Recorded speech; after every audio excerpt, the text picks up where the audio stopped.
In appreciation of Jewish heritage, we have authors Joanne and Harvey Caras with us today. They're behind the Holocaust Survivor Cookbook. It's a cookbook that has more than 100 compelling survivor stories from Holocaust survivors themselves, as well, and this is the interesting part, as well as their best family recipes. Welcome to both of you. Thank you very much. Well, where did this idea come from? Was it one of you who came up with it? Yes, it was. I actually visited Jerusalem, and I stepped into a soup kitchen that was feeding over 500 people a day, and they were treated with such dignity. And I said, how is that soup kitchen sponsored?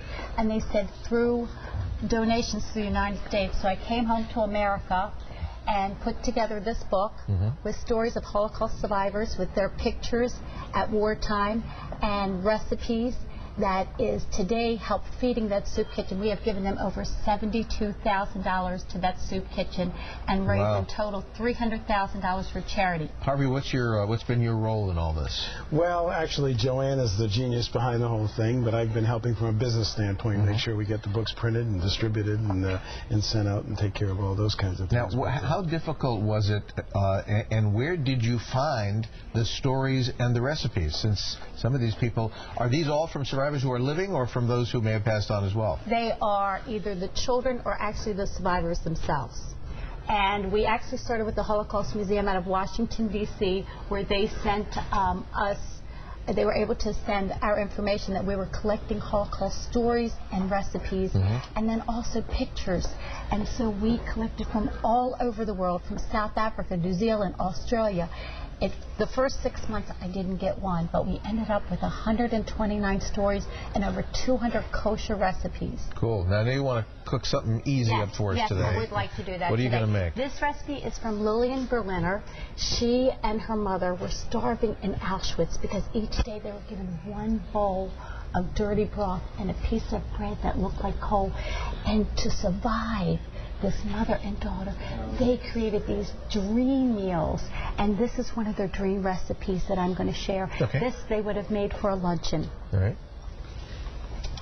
So what we do is we have our batter, which is flour, eggs, milk, sugar, and club soda, and I have it all ready here. I'm just going to whisk that up.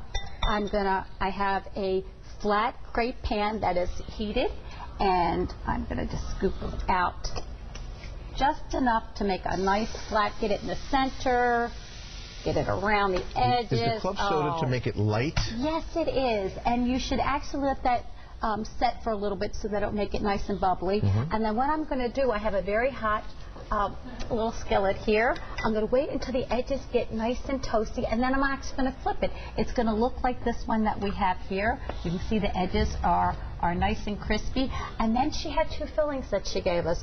One is a farmer cheese filling with egg yolks and a little bit of sugar, and then also we have an apricot jam. And then we're going to top it off today for you. We're going to leave these here for your studio, and we're going to put some whipped cream on them. Sounds good. You know, my mother used to use club soda in matzo balls to make them lighter.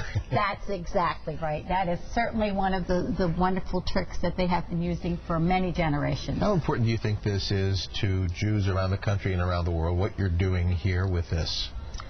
This is an opportunity for the next generation to have these stories, to have these pictures, to have these recipes for our children's children. They will never have had the chance, as I and my husband and I traveled all over to listen and write down these stories. We're almost out of time, so if you want to plate that up for us, or by the way, not. Many of you may know this not as a crepe, but as a blintz, which is another term for it as well. We need some sour cream here. That's true. Alrighty, so what I'm going to do is I'm going to just spread this on here, and we'll get that one off. Of course, it is a blintz. Yes, it is. Yeah. That's exactly right. And sometimes my mother would put blueberries inside and different kinds of fillings as well. Exactly. And so now what we're going to do is we're going to fold and fold and fold. Alrighty. Now, we'll take this one off because what you're going to do now is just have this now it looks familiar. Up. That's exactly right. And I'm going to flip that over, and we'll have a little bit of topping on there. Let me tell our viewers that if they want to purchase the Holocaust Survivor Cookbook, it's easy. Just log on to survivorcookbook.com. WTVJ.org. And thanks very much for being here. Thank Good you luck. very much. Thank you. Thank We're you going for giving to me be this opportunity. right back. Thank you. Bring up.